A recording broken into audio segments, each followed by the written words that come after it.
আসসালামু আলাইকুম প্রিয় দর্শক, অন্য মঞ্চে আলাপচারিতায় আপনাদের সকলকে আমন্ত্রণ জানাচ্ছি। সুপ্রিয় দর্শক শ্রোতা মন্ডলী, আপনারা এই মুহূর্তে আমাকে যে যেখান থেকে দেখছেন এবং পরবর্তীতে যে যেখান থেকে দেখবেন, আপনাদের সকলকে জানাই আমি আমার আন্তরিক অভিনন্দন এবং কৃতজ্ঞতা। হেডলাইন এবং ব্যানার দেখে আপনারা বুঝতে পারছেন কিসের হ্যাঁ কিসের না, ভোট দিতেই যাব না। এই যে ইন্টারিম গভর্নমেন্ট, দখলদার গভর্নমেন্ট, ইউনিসিও গভর্নমেন্ট বা মৌলবাদীদের যে গভর্নমেন্ট, এরা 12ই ফেব্রুয়ারির যে ইলেকশন করার কথা বলছে, তথাকথিত ইলেকশন হবে না। আমি বদ্ধমূল ধারণা আমার ইলেকশন হবে না। ইলেকশন হওয়ার আগেই হয়তো এটা ভণ্ডুল হয়ে যাবে, কারণ আওয়ামী লীগ ছাড়া কোনো নির্বাচন বাংলাদেশের মাটিতে হবে না। ইলেকশন করতে হলে আওয়ামী লীগকে নিয়েই করতে হবে। তো সেই জায়গায় আমি দেখছি আমার অনেক ভাই বোন, বন্ধু বান্ধব, অনেক মুরব্বীরাও বলছেন যে হ্যাঁ, বাংলাদেশকে বাঁচাতে হলে না ভোট দিবেন, বাংলাদেশকে বাঁচাইতে হলে না ভোট দিতে হবে, মহিলারা ঘরে বন্দি থাকতে না চাইলে না ভোট দিতে হবে, আর গণভোটে হাঁ দেন যদি আপনারা বন্দি থাকতে চান। এইসব হচ্ছে ফাউল কথা আপনাদের। আরে যে ভোট আমরা মানি না, সেই ভোটে কি না হইলো কি হা হইলো সেটা তো দরকার নেই। আমাদের এখন সর্বপ্রথম যেটা দরকার সেটা হচ্ছে যে ভোট কেন্দ্রে জনসাধারণের উপস্থিতি শূন্য করার মতন চেষ্টা আমাদের চালানো দরকার, আমরা যারা আওয়ামী লীগ করি। কারণ আমরাও সারা পৃথিবীতে দেখাইতে হবে যে আওয়ামী লীগ ছাড়া এই দেশের যে নির্বাচন হয় সেখানে মানুষের উপস্থিতি হয় না। সে জায়গায় আপনারা না ভোট দেন, না ভোট দেন, কেন আমরা না ভোট দিতে বলবো, বা কেনই আমরা হা ভোট দিতেও মানা করব?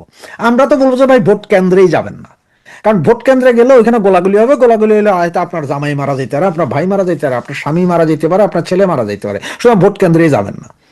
এমনও আছে যে আপনার ভোট কেন্দ্রে যাবেন, ভোটের মিছিলে যাবেন, ওখানে গোলাগুলি হবে, আপনার 2-4 জন মারা যাবেন, হয়তো আমার ভাই, আমার বোন, আমার মা, আমার খালা, আমার দাদি, আত্মীয় স্বজন মারা যেতে পারে। সুতরাং আপনার না মিছিলে যাবেন না ভোট কেন্দ্রে যাবেন, কেউ কোথাও যাবেন না। যে 12 তারিখ যদি ওরা ভোট করার চেষ্টা করে, যদি ভোট হয়, তাহলে আপনারা সকলে ঘরে থাকেন, ঘরে থেকে প্রমাণ করেন যে আওয়ামী লীগ ছাড়া কেউ ভোট মানে না। আর আওয়ামী লীগ নেতা কর্মী যারা আছেন, আমার ভাই বন্ধু যারা আছেন, বোনরা যারা আছেন, আপনাদের একটা কাজ করেন, আপনার নিজেরা তো ভোট কেন্দ্রে যাবেনই না, এবং নিজেরা যে যাবেন না, এই যে একতরফা নির্বাচন যে হইতে দেওয়া যায় না, এটা গণতন্ত্রের বিরোধী, এই জিনিসটা মানুষে বুঝাইতে হবে। এবার সেই ভোটে কেউ বেস্তের টিকিট দোক, কেউ লঙ্কা কাণ্ড করুক, তাতে কোনো সমস্যা নেই, আমরা ভোট কেন্দ্রেই যাব না, কারণ এই ভোটের কোনো যৌক্তিকতা নেই। আপনারা একটা জিনিস বুঝতে পারছেন যে সারা বিশ্বের বিভিন্ন জায়গা থেকে বিভিন্ন দেশগুলো অলরেডি ইনক্লুসিভ নির্বাচনের জন্য প্রেসার করতেছে।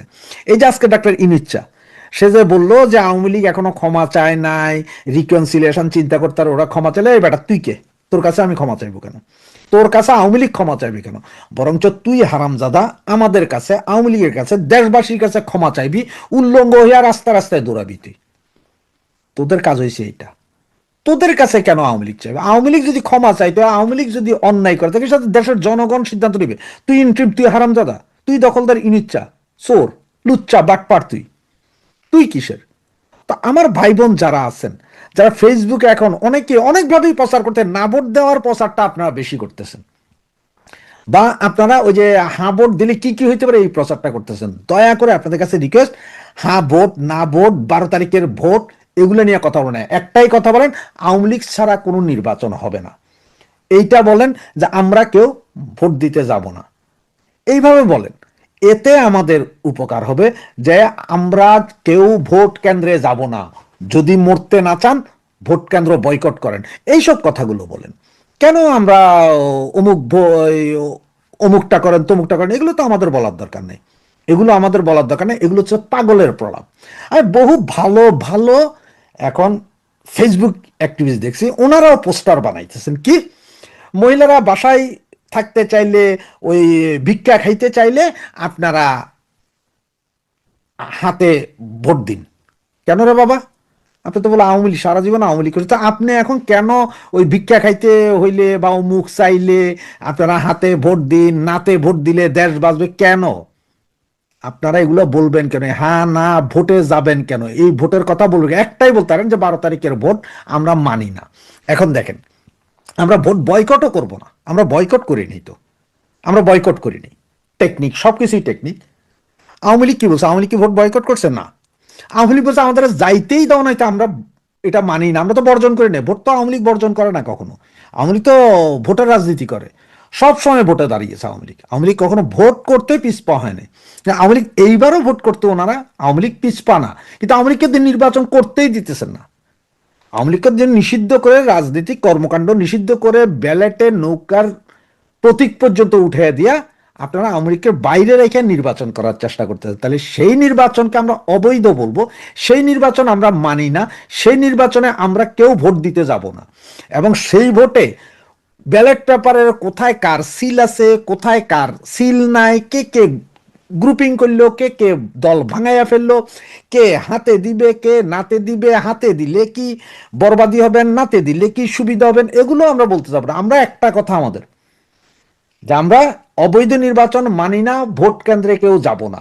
এইভাবে করে আমরা সারা বাংলাদেশে একটা রথ তুলতে হবে যে ভোট কেন্দ্রে কেউ যাব না। তার মানে আমাদের চেষ্টা করতে হবে ভোট কেন্দ্রে যাতে কোনো লোক না যায়। আপনার 1996 সালে 15 ফেব্রুয়ারি ইলেকশনের কথা মনে আছে। ইলেকশনের আগের দিন রাতে কি হয়েছে, 2 দিন আগ থেকে বিভিন্ন জায়গায় ভোট কেন্দ্র গায়েব হয়ে গেছে একরকম। কোনোটাতে পাবলিক যায় আগুন জ্বালায় দিছে, ব্যালট পেপার তুলে নিয়ে গেছে, রাতের বেলা সব মায়েরা ধরে তস তস করে ফেলাইছে, মানুষ যায় না ওখানে। বিএনপি হাজার চেষ্টা করেও মানুষ নিতে পারেনি। সুতরাং এইবারও তো আমাদের সেটাই করতে হবে যে আমরা যাব না, আমরা এইসব ভোট মানি না, আমরা আওয়ামী লীগ, আমরা যাব না, আমাদের যারা সমর্থন করে আমরা কেউ যাব না। পাবলিক, এরপরে পাবলিক যদি যাইয়া ভোটের আগের দিন যদি ভোট কেন্দ্র উড়াইয়া দেয়, ভোট কেন্দ্র তুলে লইয়া যায়, এটা পাবলিকের ব্যাপার, জনসাধারণের ব্যাপার।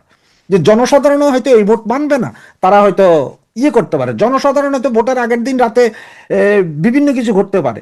ভোটের দিন সকালে হয়তো দল বাইধা জনসাধারণ নাইমা নিজেদের ঘর বাড়ি বন্ধ করে না আমরা ভোটে কেউ যাব না, এ রাস্তা ব্যারিকেড দিয়ে দিতে পারে জনগণ যে ভাই কেউ ভোট কেন্দ্রে যায় না, এই অবৈধ ভোট, এইটাতে ভোটে ভোট দিবে কেন, এগুলো হইতে পারে। সুতরাং আপনাদের সকলের কাছে একটা অনুরোধ, আমাদের একটাই স্লোগান, যাহা না আমাদের ব্যাপার না, আমরা সরাসরি আওয়ামী লীগ বিহীন কোনো অবৈধ নির্বাচনে আওয়ামী লীগ সমর্থকরা অংশগ্রহণ করবে না। এবং জনগণের উদ্দেশ্যে আমাদের একটাই কথা দেওয়া দরকার যে কেউ প্লিজ ভোট কেন্দ্রে যাবেন না। যদি আপনারা ভালো থাকতে চান, দেশ বাঁচাতে হলে ভোট কেন্দ্রে যাওয়া যাবে না। দেশ বাঁচাতে হলে ইনক্লুসিভ ইলেকশন দরকার, দেশ বাঁচাতে হলে সবার একসাথে ইলেকশন দরকার। কাউকে বাইরে রেখে অন্য কাউরে দিয়া ইলেকশন হইলে সেই ইলেকশন বাংলাদেশের জনগণ মানবে না, কেউ সেই ইলেকশনে ভোট দিতেও যাবে না। এটাই হওয়া উচিত আমাদের মূল মন্ত্র। জয় বাংলা, জয় বঙ্গ। তবে আমরা আগেই বলেছি এবং এখনো বলতেছি যে 12 তারিখ রাত, মানে 11 তারিখ রাত 11টা 59 সেকেন্ড 59 মিনিট পর্যন্ত আমি নিশ্চিত নির্বাচন হচ্ছে না। আর যেটা বললেন ইনক্লুসিভ, এই কেন বলছি নির্বাচন হবে না, এবং এই ইংল্যান্ড বা আমেরিকা বা ইউরোপিয়ান ইউনিয়ন বা অন্যান্য যারা বিদেশি পর্যবেক্ষক বা যারা বিশ্ব শাসন করে, তাদের যে প্রেশার যে ইনক্লুসিভ নির্বাচন করতে হবে, ডক্টর ইউনূস সেটাও দিবে না।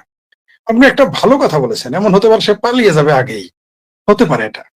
কারণ যদি কোনো কারণে ইনক্লুসিভ নির্বাচন হয়, আর সেই নির্বাচনে তো তার যে তিনি যাদের উপর ভরসা করে এই মুহূর্তে আছেন, তারা কেউ ক্ষমতায় যেতে পারবে না। আমার আগে ধারণা ছিল যে এখন যদি নির্বাচন হয় বা 1 মাস আগেও যদি নির্বাচন হতো, আওয়ামী লীগ বিরোধী দলে থাকতো। কিন্তু আমি নিশ্চিত যে এখন যদি নির্বাচন হয়, আর সেই নির্বাচনে যদি আওয়ামী লীগ থাকে বা নৌকা মার্কা থাকে, এমনকি নৌকা মার্কার লোকদের যদি স্বতন্ত্র নির্বাচন করতে দেয়, তাহলে বাংলাদেশ আওয়ামী লীগের পক্ষের লোকগুলো জিতে যাবে। আর যদি নৌকা মার্কার ইলেকশন করার সুযোগ থাকে, তাহলে অনেকেরই জামানত থাকবে না। সুতরাং আপনি যেটা বললেন, তিনি ইলেকশন দিতে সাহস পাবেন না ইনক্লুসিভ, কারণ আওয়ামী লীগ ক্ষমতায় আসবে। আবার যেহেতু তারা চাপ দিয়েছে, এখন এটা না মানলেও নয়, তাকে মানতে হবে। সুতরাং এই চাপে পরে সে পালিয়ে যেতেই পারে। তবে পালিয়ে গেলে তিনি ভালো, না গেলে আরো ভালো, কারণ জনগণ তৈরি হয়ে আছে। ডক্টর ইউনূস এবং তার চেলাপেলা, তার সাঙ্গপাঙ্গদের পেটে পাড়া দিয়ে কখন ভুঁড়িটা বাইর করবে, বা আরো যদি একেবারে একটু নিম্ন ভাষায় নিয়ে যে গোবের করে ফেলবে, সে আশায় বসে আছে। আপনি তাদের থাকতে বলেন, দোয়া করেন তারা যেন থাকে। আমিও দোয়া করি, ওই যে জামাতের নেতা বলছে না যে দোয়া করি যে ভারত যেন আক্রমণ করে, আমিও দোয়া করি এরা যেন থাকে। আমিও দোয়া করতেছি জনগণের পক্ষে, এরা যেন থেকে যায়, তাহলে খেলাটা জমবে। তবে পালিয়ে যেতে পারে, কারণ তারা কি কি কাজ করেছে, কি কি আকাশ করে, কাজ তো তারা কোনোটাই করে নাই। একটা কাজই শুধু তারা করেছে এই 17 মাসে পেলাম, সেটা হলো যে পুরুষদেরকে দ্বিতীয় বিবাহ করতে আর প্রথম স্ত্রীর অনুমতি লাগবে না, এছাড়া আর কোনো কাজ তারা করেছে বলে আমার জানা নাই। এমনকি বাংলাদেশের জনগণ জানে তারা কিছু করে নাই, এই একটা কাজই করেছে।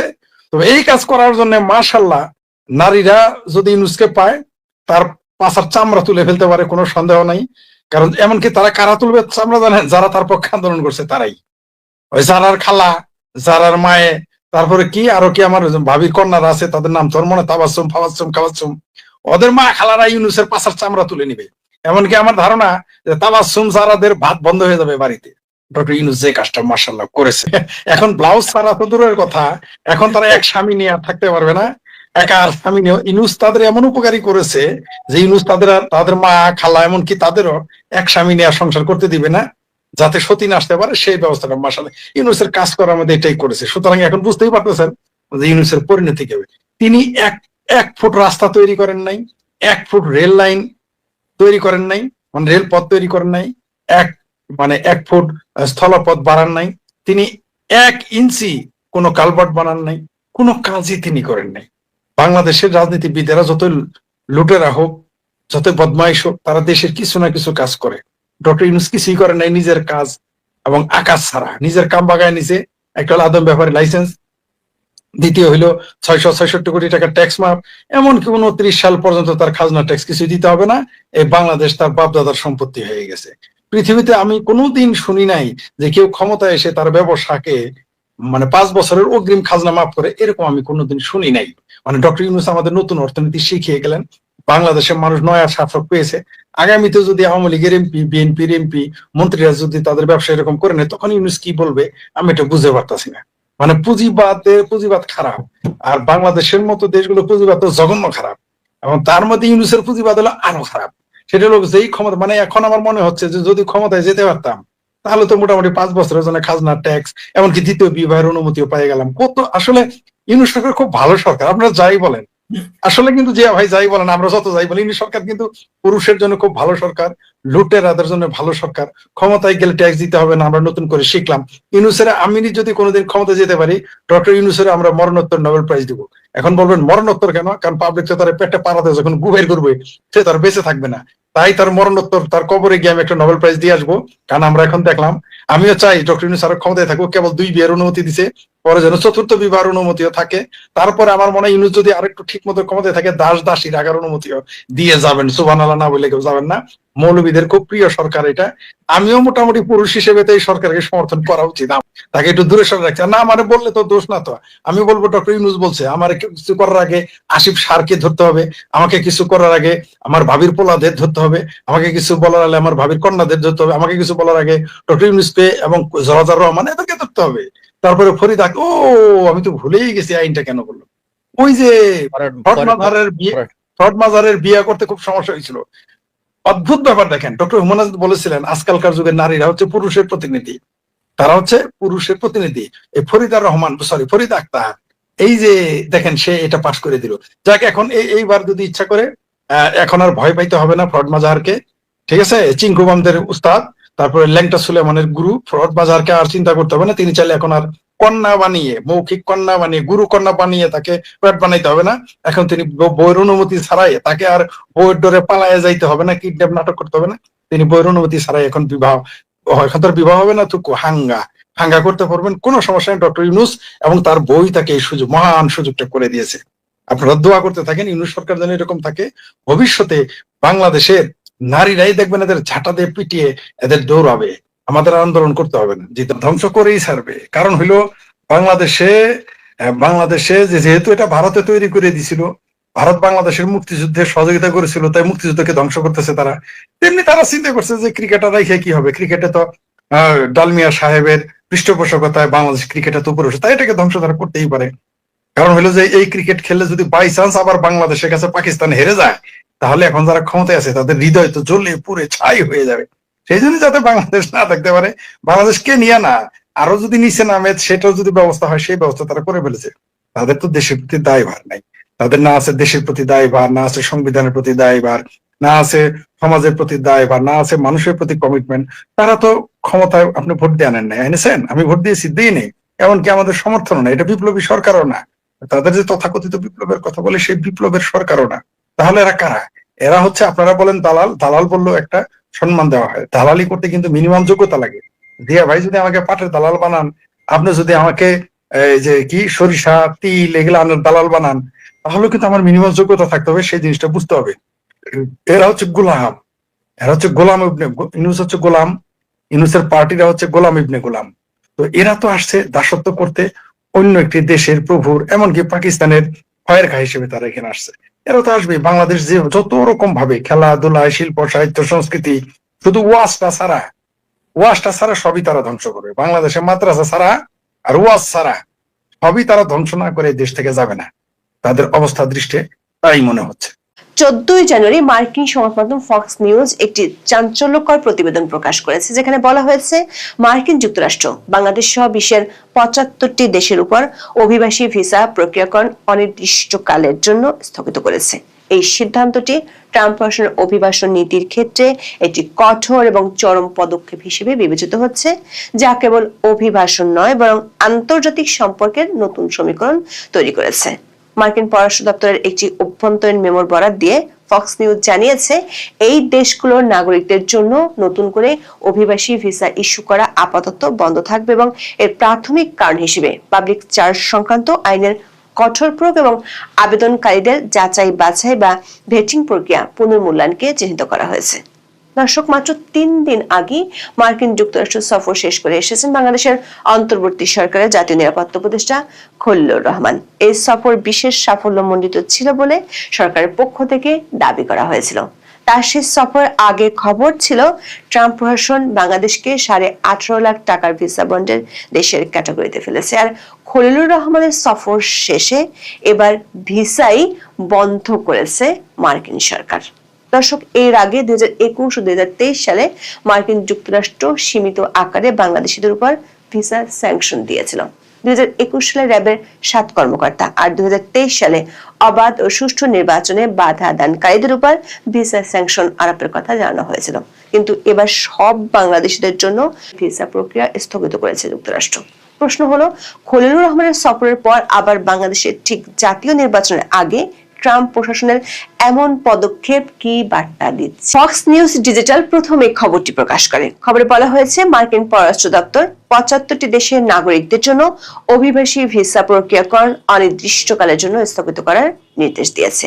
এই নির্দেশের ফলে বিশ্বের মোট প্রায় 200টি দেশের মধ্যে 1/3 বেশি দেশ মার্কিন অভিবাসন ব্যবস্থার বাইরে চলে গেল।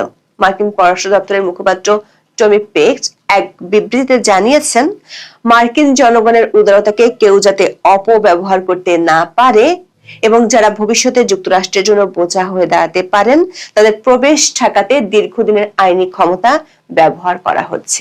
এই পদক্ষেপের ফলে কেবল সোমালিয়া, রাশিয়া, ইরান বা আফগানিস্তানের মতো দেশগুলোই নয় বরং ব্রাজিলের মতো দেশের নাগরিকরা বড় ধরনের ধাক্কার সম্মুখীন হয়েছেন, যাদের জন্য আগে ভিসা পাওয়া তুলনামূলক সহজ ছিল। মার্কিন পররাষ্ট্র দপ্তরের মেমো অনুসারে কনসুলার অফিসারদের নির্দেশ দেওয়া হয়েছে যেন তারা বর্তমানে চলমান অভিবাসী ভিসার আবেদনগুলো প্রত্যাখ্যান করেন যতক্ষণ না পর্যন্ত স্ক্রিনিং এবং ভেটিং প্রক্রিয়াগুলো পুনরায় পর্যালোচনা করা হচ্ছে। এই স্থগিত আদেশ 2026 সালের 21শে জানুয়ারি থেকে কার্যকর হওয়ার কথা বলা হয়েছে। খবরে বলা হয়েছে, ট্রাম্প প্রশাসন অভিবাসন নিয়ন্ত্রণের ক্ষেত্রে আগের চেয়ে অনেক বেশি কঠোর এবং পদ্ধতিগত অবস্থান গ্রহণ করেছে। এই নজিরবিহীন নিষেধাজ্ঞার পিছনে প্রধানত 2টি কারণ কাজ করছে। প্রথমত, অর্থনৈতিক নিরাপত্তা এবং দ্বিতীয়ত জাতীয় নিরাপত্তা। মার্কিন প্রশাসনের মতে, অনেক দেশের নাগরিক যুক্তরাষ্ট্রে এসে জনকল্যাণমূলক প্রকল্পের অপব্যবহার করছে, যা মার্কিন করদাতাদের উপর অতিরিক্ত চাপ সৃষ্টি করছে। বলা হয়েছে, যেসব দেশে জঙ্গিবাদ বা রাজনৈতিক অস্থিরতা রয়েছে সেসব দেশের নাগরিকরা যাতে জালিয়াতি করে যুক্তরাষ্ট্রে প্রবেশ করতে না পারে সেজন্যই এই স্থগিত আদেশ দেওয়া হয়েছে। ফক্স নিউজ এবং অন্যান্য সূত্রের তথ্য অনুযায়ী এই স্থগিত আদেশের কোন নির্দিষ্ট শেষ সময়সীমা বা এক্সপায়ারেশন ডেট দেওয়া হয়নি। এটি অনির্দিষ্টকালের জন্য কার্যকর থাকবে যতক্ষণ না মার্কিন পররাষ্ট্র দপ্তর প্রতিটি দেশের জন্য পৃথকভাবে তাদের যাচাই বাছাই পদ্ধতি এবং পাবলিক চার্জ সংক্রান্ত মানদণ্ডগুলো পুনরায় ঠিক না করছে। প্রশাসনের কর্মকর্তারা ইঙ্গিত দিয়েছেন স্ক্রিনিং পদ্ধতিগুলো আধুনিকায়ন করতে কয়েক মাস বা তার বেশি সময় লাগতে পারে। তবে ডোনাল্ড ট্রাম্পের অভিবাসন বিরোধী কঠোর অবস্থানের কারণে ধারণা করা হচ্ছে এই স্থগিত আদেশ দীর্ঘায়িত হতে পারে। দর্শক, যে 75টি দেশের জন্য নিষেধাজ্ঞা দেওয়া হয়েছে সেগুলো বিশ্লেষণ করে দেখা যাবে এদের বেশিরভাগই হয় উন্নয়নশীল দেশ অথবা এমন দেশ যাদের সাথে মার্কিন যুক্তরাষ্ট্রের রাজনৈতিক বা ভূ রাজনৈতিক টানাপোড়েন রয়েছে। তালিকায় এমন অনেক দেশ রয়েছে যারা বাংলাদেশের মতোই রাজনৈতিক অস্থিতিশীলতা, দুর্নীতির বিস্তার এবং জঙ্গিবাদের হুমকির সম্মুখীন। মার্কিন প্রোক্লামেশনে উল্লেখ করা হয়েছে যেসব দেশে সরকার নিয়ন্ত্রণ দুর্বল সেসব দেশ থেকে অপরাধীরা জালিয়াতির মাধ্যমে প্রবেশের চেষ্টা করে। দক্ষিণ এশিয়ায় বাংলাদেশ ছাড়াও পাকিস্তান এবং আফগানিস্তান এই তালিকায় রয়েছে। আফগানিস্তানের ক্ষেত্রে দীর্ঘদিনের অস্থিতিশীলতা এবং জঙ্গিবাদের কারণে আগে থেকেই করা করেছিল, কিন্তু পাকিস্তানের মতো পারমাণবিক শক্তিধর দেশের অন্তর্ভুক্তি নির্দেশ করে যে মার্কিন প্রশাসন এই অঞ্চলের নিরাপত্তা পরিস্থিতি নিয়ে অত্যন্ত সন্দিহান। নাইজিয়ার বেকো হারামের মতো জঙ্গি গোষ্ঠীর তৎপরতা এবং মিশরের রাজনৈতিক পালা বদলের পরবর্তী অস্থিরতা দেশ দুটিকে এই তালিকায় ফেলেছে। এই দেশগুলোতে শক্তিশালী নিরাপত্তা বাহিনী থাকা সত্ত্বেও মার্কিন প্রশাসন মনে করছে তাদের স্ক্রিনিং প্রক্রিয়া যথেষ্ট নয়। বাংলাদেশের বর্তমান প্রেক্ষাপটে গত কয়েক বছরে জঙ্গিবাদের বিরুদ্ধে সফল অভিযানের কথা সরকার দাবি করলেও সাম্প্রতিক রাজনৈতিক পরিবর্তনের ফলে তৈরি হওয়া অস্থিরতা মার্কিন কর্মকর্তাদের নজর এড়ায়নি। বিশেষ করে একটি অন্তর্বর্তীকালীন সরকারের অধীনে থাকার সময় দেশের জঙ্গি গোষ্ঠীর পুনরুত্থানের সম্ভাবনা নিয়ে আন্তর্জাতিক মহলে উদ্বেগ রয়েছে, যা বাংলাদেশের এই তালিকায় থাকার অন্যতম কারণ হতে পারে। দর্শক, বাংলাদেশের জাতীয় নিরাপত্তা উপদেষ্টা ডক্টর খলিলুর রহমান গত 8 থেকে 12 জানুয়ারি পর্যন্ত মার্কিন যুক্তরাষ্ট্র সফর করেছেন।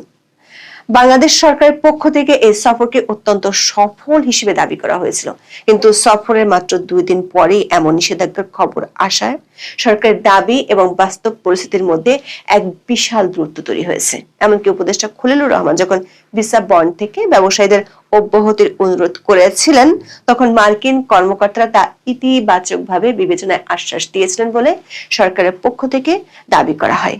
কিন্তু এই সফরের ঠিক পরেই ফক্স নিউজের এই রিপোর্ট ইঙ্গিত দেয় মার্কিন কর্মকর্তারা ব্যক্তিগত বৈঠকে হয়তো নমনীয় বা সহযোগিতামূলক ভাষ্য ব্যবহার করেছেন, কিন্তু প্রশাসনের সামগ্রিক নীতি অনেক আগেই চূড়ান্ত হয়েছিল, যা জানতেনই না খলিলুর রহমান। দর্শক, যুক্তরাষ্ট্র অতীতে বাংলাদেশের উপর বিভিন্ন ধরনের ভিসা কড়াকড়ি বা স্যাংশন আরোপ করেছিল, তবে বর্তমানেটি স্কেল বা মাত্রার দিক থেকে নজিরবিহীন। 2021 সালের 10 ডিসেম্বর মানবাধিকার লঙ্ঘনের অভিযোগে বাংলাদেশের র্যাপিড অ্যাকশন ব্যাটালিয়ন বা র্যাব এবং এর তৎকালীন ও সাবেক 7 জন শীর্ষ কর্মকর্তার উপর নিষেধাজ্ঞা আরোপ করা হয়।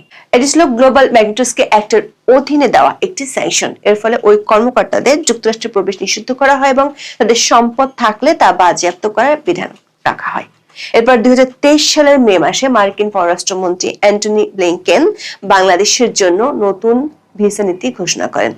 এই নীতির অধীনে যারা বাংলাদেশে অবাধ ও সুষ্ঠু নির্বাচনে বাধা দেবে, তা সে সরকারি দল হোক, বিরোধী দল বা আইন শৃঙ্খলা রক্ষাকারী বাহিনী হোক, তাদের উপর ভিসা নিষেধাজ্ঞা দেওয়ার কথা বলা হয়।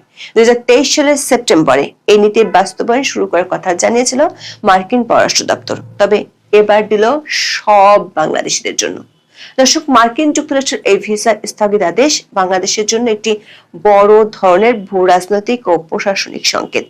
এটি কেবল একটি দেশের সমস্যা নয়, বরং মার্কিন অভিবাসন নীতির একটি বড় ধরনের পরিবর্তনের অংশ হলেও বাংলাদেশের জন্য এটি দ্বিমুখী সংকট তৈরি করেছে। একদিকে সবচেয়ে বড় বাজার এবং রেমিটেন্স উৎসের দেশ থেকে আসা এমন সিদ্ধান্ত উদ্বেগের কারণ। যুক্তরাষ্ট্রে প্রায় 10 লাখ বাংলাদেশি বসবাস করেন এবং এর প্রতি বছর উল্লেখযোগ্য সংখ্যক মানুষ অভিবাসী ভিসায় সেখানে যান। স্থগিতাদেশের ফলে নতুন করে অভিবাসন বন্ধ হয়ে গেলে ভবিষ্যতে রেমিটেন্স প্রবাহ কমে যাওয়ার ঝুঁকি তৈরি হবে, যা দেশের বৈদেশিক মুদ্রা রিজার্ভের উপর চাপ সৃষ্টি করবে। তবে এই ভিসা স্থগিতের পদক্ষেপ ইমিগ্রেন্ট বা অভিবাসীদের জন্য হলেও বিশেষজ্ঞরা মনে করেন নন ইমিগ্রেন্ট ভিসা যেমন স্টুডেন্টদের ভিসার ক্ষেত্রেও অনেক প্রভাব পড়বে, কারণ এর মধ্যে যুক্তরাষ্ট্রে বাংলাদেশি শিক্ষার্থীদের ভিসা রেজিস্ট্রেশনের রেট অনেক বেড়েছে। এখন এ পর্যন্ত, সবাই ভালো থাকুন, সুস্থ থাকুন। আসসালামু আলাইকুম দর্শক, আমি কিছুক্ষণ আগেই আপনাদেরকে কথা দিয়েছিলাম যে একটি নতুন জোট, রাজনৈতিক জোট, নির্বাচনী জোটের খবর নিয়ে আমি কিছুক্ষণের মধ্যেই আপনাদের সামনে হাজির। অবশ্যই জোটের খবর আপনারা অলরেডি জেনে গেছেন চরমোনাই পীর সাহেবের ছেলের নেতৃত্বাধীন ইসলামী আন্দোলন বাংলাদেশ তারা জামাতে ইসলামীর সঙ্গে 11 দলীয় জোটে থাকছে না। সেই 11 দলীয় জোট ভেঙে যাওয়ার খবর মোটামুটি নিশ্চিত হওয়া গেছে। যদি সবকিছু যা ঘটছিল সেদিকে ঘটে থাকে, চরমোনাই পীরের দল ইসলামী আন্দোলনের সাথে জামাতের সমঝোতা যদি শেষ বিন্দুটুকু, কফিনের শেষ পেরেক বাকি জামাতের প্রেস কনফারেন্স করার মধ্যে দিয়ে, জামাত প্রেস কনফারেন্স করে এটা আনুষ্ঠানিকভাবে ঘোষণা দিলে পরে আর কোনো হিসাব নিকাশ থাকছে না। সেক্ষেত্রে মোটামুটি বিশ্বস্ত সূত্রের খবর এবং বাংলাদেশের রাজনৈতিক মাঠের নতুন আলোচনা আলোড়ন, বাংলাদেশ জাতীয় পার্টি, জিএম কাদেরের নেতৃত্বাধীন জাতীয় পার্টি, সেই জাতীয় পার্টির সাথে চরমোনাই পীরের দল ইসলামী আন্দোলন বাংলাদেশ নির্বাচনী গাঁটছাঁট বাঁধতে যাচ্ছে। এবং এটি যদি হয় তাহলে জামাতের এতদিনের যে স্বপ্ন, জামাতে ইসলামীর এতদিনের যে আগ্রহ, সেটা ঘুরে বালি নিঃসন্দেহে অনেকটা এই আলোচনা উঠে আসে। কারণ জামাত আগামী নির্বাচনে যে কোনো ভাবেই হোক দ্বিতীয় পজিশন অর্থাৎ বিরোধী দল ধরে রাখার জন্য মরিয়া, এবং সেই চেষ্টা হিসেবে জামাত ইসলামী কখনো এনসিপি, কখনো গণ অধিকার পরিষদ, কখনো বা এবি পার্টি তাদেরকে দিয়ে জাতীয় পার্টিকে নিষিদ্ধ করার আপ্রাণ চেষ্টা করেছে, কিন্তু শেষ পর্যন্ত জাতীয় পার্টিকে সরকার নিষিদ্ধ করতে পারেনি এবং বিএনপি জাতীয় পার্টি নিষিদ্ধের পক্ষে অবস্থান নেয়নি। জাতীয় পার্টি 214 জন প্রার্থীকে মনোনয়ন দিয়েছে। জাতীয় পার্টি এবং ইসলামী আন্দোলন বাংলাদেশ এই দুই পক্ষের সঙ্গে কথা বলে যেটা জানা গেছে সেটা হলো এই দুই অংশেরই বাংলাদেশের দুটি আলাদা আলাদা অঞ্চলে ভোট ব্যাংক বা তাদের আগ্রহের যে আসনগুলো, সেই আসনগুলো জামাতের সাথে চরমোনাই পীরের যে আসনগুলো নিয়ে বিদ্বেষ তৈরি হয়েছে সেগুলো বেশিরভাগই মধ্যাঞ্চল এবং দক্ষিণাঞ্চলের বাংলাদেশের। অন্যদিকে জাতীয় পার্টির আগ্রহের সবচেয়ে বড় আসনগুলো হচ্ছে উত্তরবঙ্গে, যেখানে ইসলামী আন্দোলন বাংলাদেশের সঙ্গে জাতীয় পার্টির কোনো কনফ্লিক্ট নেই বললেই চলে। সেক্ষেত্রে এই দুই দলের একটি আগ্রহ তৈরি হয়েছে এবং শুধু তাই নয়, এখানে নাটকীয়ভাবে আরো একটি আলোচনা আছে যে যেখানে জামাতে ইসলামী, বিএনপি, ইভেন এনসিপি যারা আওয়ামী লীগের চরম বিরোধী, তারাও আওয়ামী লীগের ভোট পেতে আগ্রহী। আওয়ামী লীগের ভোট একরকম প্রকাশ্যেই তারা চাচ্ছেন যে আওয়ামী লীগ যারা সমর্থন করে, আওয়ামী লীগের যারা নৌকায় ভোট দিতেন, তারা যেন বিএনপি, জামাত বা এনসিপি কে ভোট দেয়। সেই ক্ষেত্রে এই আওয়ামী লীগের ভোটের ভাগিদার হয়ে উঠতে পারে জাতীয় পার্টি এবং এনসিপির, জাতীয় পার্টি এবং ইসলামী আন্দোলন বাংলাদেশের নেতৃত্বাধীন নতুন জোট। অর্থাৎ জাতীয় পার্টি ইসলামী আন্দোলনের যে নির্বাচনী জোট হবে, সেই নির্বাচনী জোটের প্রতি দিল্লি বা দিল্লি থেকে আওয়ামী লীগের হাইকমান্ডের যদি কোনো সমর্থন চলে আসে তাহলে মোটেও অবাক হওয়ার কিছু থাকবে না বলেই রাজনৈতিক সূত্রগুলো আমাদেরকে নিশ্চিত করছে। ফলে বাংলাদেশের আগামী ভোট যদি হয়, আমি বারবারই বলছি আগামী ভোট না হওয়ার মতন অনেক মেকানিজম, অনেক কিছু এখনো কাজ করছে এবং এখনো দৃশ্যমান বলা যায়, আরো হয়তো সামনে বড় দৃশ্যমান হবে। এবং অনেকেই এখনো স্টেট কার্ড, আওয়ামী লীগবিহীন নির্বাচন বা অংশগ্রহণমূলক ছাড়া নির্বাচনকে মেনে নিতে পারছে না, বিশেষ করে ইন্টারন্যাশনাল কমিউনিটি। এটা ওপেন হয়ে গেছে যে আমেরিকা এবং ভারত তারা বাংলাদেশে যে ধরনের নির্বাচন হতে যাচ্ছে সেই নির্বাচনে খুব একটা স্বাচ্ছন্দ্য বোধ করছে না। ভারত একেবারেই মেনে নিতে পারছে না।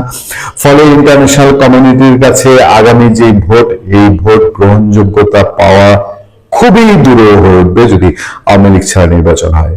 সেটা যদি না হয়, যে আরো একটি অন্তর্বর্তীকালীন সরকার বা তত্ত্বাবধায়ক সরকারের অধীনে বাংলাদেশে অংশগ্রহণমূলক জাতীয় নির্বাচন, সেটা না হয়ে 12 ফেব্রুয়ারি ভোট ডক্টর ইউনূসের কোন রকম এক্সিটের পথ হয়ে থাকলে সেই নির্বাচনে এতদিন যে প্ল্যান ছিল যে আওয়ামী লীগ এবং জাতীয় পার্টি বিহীন নির্বাচন অথবা জাতীয় পার্টি নির্বাচন করলেও জাতীয় পার্টি সেকেন্ড হয়ে যেতে পারে, সেই ক্ষেত্রে জাতীয় পার্টি এবং ইসলামী আন্দোলন অবশ্যই একত্রিত হয়ে জোট গঠন নিঃসন্দেহে জামাত এবং তথা এনসিপির জন্য একটা বড় ধরনের দুঃস্বপ্ন হয়ে আসতে পারে।